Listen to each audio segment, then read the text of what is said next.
स्वास्थ्य मंत्री इरफान अंसारी को पूरे झारखंड राज्य में स्वास्थ्य व्यवस्था सुदृढ़ करने का जिम्मा मिला हुआ है। राज्य की चरमराई स्वास्थ्य व्यवस्था को पुनर्जीवित करने का काम मंत्री इरफान अंसारी का है, लेकिन उन्हें जिम्मेदारी सौंपने वाले को ये कौन समझाए कि मंत्री जी अपने गृह जिले की स्वास्थ्य व्यवस्था की भी जिम्मेदारी नहीं उठा सकते। उनके अपने विधानसभा क्षेत्र का हेल्थ सिस्टम सालों से बीमार पड़ा हुआ है, इसलिए तो आज जामताड़ा सदर अस्पताल का हाल बेहाल है। इससे आम मरीजों को तो दिक्कत होती ही है, मगर गंभीर मरीजों और यहाँ तक कि दिव्यांगजनों के लिए भी उनके स्वास्थ्य व्यवस्था की एकमात्र उम्मीद मिराज की तरह प्रतीत होती है। जामताड़ा यानी स्वास्थ्य मंत्री इरफान अंसारी का विधानसभा क्षेत्र, जहां से अब तक वह लगातार 3 बार के विधायक रहे हैं, यानी उनके विधायकी के काल को लगभग 10 साल से अधिक हो गए हैं, मगर जामताड़ा में अब तक स्वास्थ्य व्यवस्था खटिए पर अपनी आखिरी सांसें गिन रही है। ये बातें हम यूं ही नहीं कह रहे, बल्कि इसकी तस्दीक हमें दैनिक भास्कर की एक रिपोर्ट से मिलती है। ये रिपोर्ट दरअसल जामताड़ा सदर अस्पताल के बीमार हालात की गवाही देती है। सदर अस्पताल जहां दिव्यांगों को हर रोज उपेक्षित होना पड़ता है, हर रोज जहां उनकी उम्मीद की लौ बुझ जाती है। रिपोर्ट बताती है कि हर महीने की 25 तारीख को जामताड़ा सदर अस्पताल में दिव्यांग शिविर का आयोजन होता है। इस शिविर में दिव्यांगजनों को हड्डी, आंख, कान, गला, मस्तिष्क और अंग विकलांगता से संबंधित विशेषज्ञ डॉक्टर्स जांच की सुविधा उपलब्ध कराते हैं, उसका लक्ष्य रखा गया है। लेकिन अब ये अपने लक्ष्य से कोसों दूर दिखाई पड़ रहा है, अपने मूल उद्देश्यों से भटक गया है। उद्देश्य था कि दिव्यांग मरीजों के लिए सारी जांच और इलाज की सुविधाएं एक जगह पर उपलब्ध कराना। हालांकि शिविर का आयोजन तो होता है, मगर अब ये केवल औपचारिकता भर के लिए ही रह गया है, क्योंकि यहाँ डॉक्टरों की भारी किल्लत है।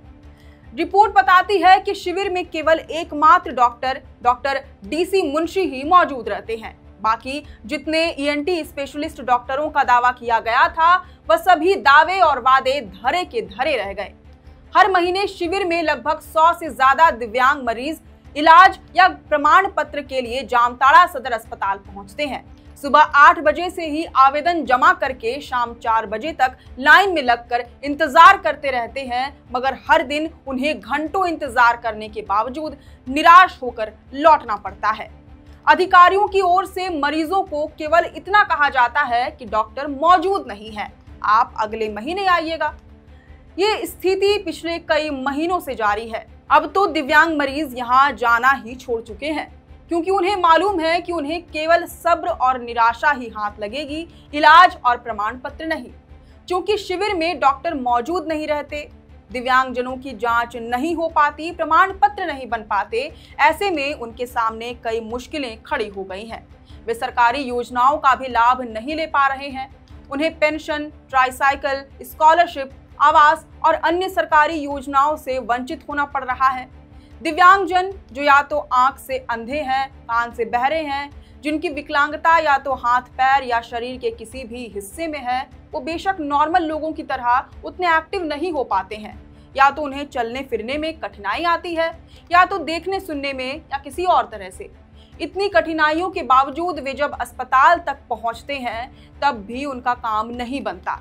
अब आप ही बताइए, ये दिव्यांगजनों की उपेक्षा नहीं तो और क्या है?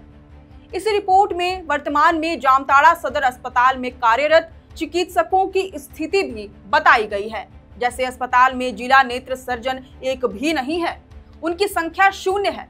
ना तो एक भी महिला चिकित्सा पदाधिकारी है, ना ही नेत्र रोग विशेषज्ञ, फिजिशियन, हड्डी रोग स्पेशलिस्ट, मनोचिकित्सक, radiologist, ENT specialist, pathologist, skin specialist, forensic विशेषज्ञ कोई भी नहीं है। कुछ महीने पहले जामताड़ा सदर अस्पताल का निरीक्षण करने पहुंचे पूर्व स्वास्थ्य मंत्री और वर्तमान स्वास्थ्य मंत्री इरफान अंसारी के धुर प्रतिद्वंदी भानु प्रताप शाही ने पाया कि अस्पताल में 50% से ज्यादा डॉक्टरों की कमी है।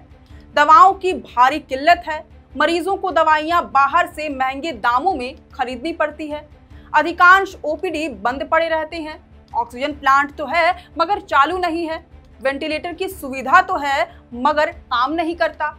इस बारे में जब हमने जामताड़ा के सिविल सर्जन आनंद मोहन सोरेन से सवाल किया तो उनका कहना था कि बाकी सारे स्पेशलिस्ट शिविर में तो मौजूद रहते हैं, एकमात्र ENT स्पेशलिस्ट ही उपस्थित नहीं हो पा रहे हैं क्योंकि वह देवघर से आते हैं, अभी कुछ समय से नहीं आ रहे हैं, जिसके लिए हमने विभाग को चिट्ठी लिखी है, संबंधित जिले के सिविल सर्जन से भी पत्राचार किया है। आनंद मोहन सोरेन का कहना था कि जो अस्पताल में डॉक्टरों और विशेषज्ञों से संबंधित आंकड़े बताए गए हैं वह गलत हैं। हालांकि जामताड़ा सदर अस्पताल के बीमार हालात के बारे में जो लगातार जानकारी सामने आ रही है उससे तो ये आंकड़े बिल्कुल सही प्रतीत होते हैं। भले ही सिविल सर्जन ये मानने से इनकार कर दें और अपनी जिम्मेदारियों से मुंह मोड़ लें। ऐसे में सवाल केवल अस्पताल की व्यवस्था का नहीं रह जाता, बल्कि सवाल उस सिस्टम और जवाबदेही का भी है जो दिव्यांगों की उम्मीदों को ठुकरा देता है। जवाबदेही का दावा करने वाली सरकार और स्वास्थ्य विभाग को ये समझना होगा कि इलाज सिर्फ डॉक्टरों का नहीं, व्यवस्था की नब्ज का भी उतना ही जरूरी है। खैर, अब इस पूरे विषय पर आपकी क्या राय है ये हमें कमेंट करके जरूर बताएं। अगर आपको ये पूरी जानकारी पसंद आई हो तो इस वीडियो को जरूर से लाइक और शेयर करें। हमारे चैनल लोकतंत्र 19 को फेसबुक, यूट्यूब, इंस्टाग्राम समेत सभी डिजिटल प्लेटफॉर्म्स पर जरूर से फॉलो करें। फिलहाल लेते हैं अलविदा। जोहार।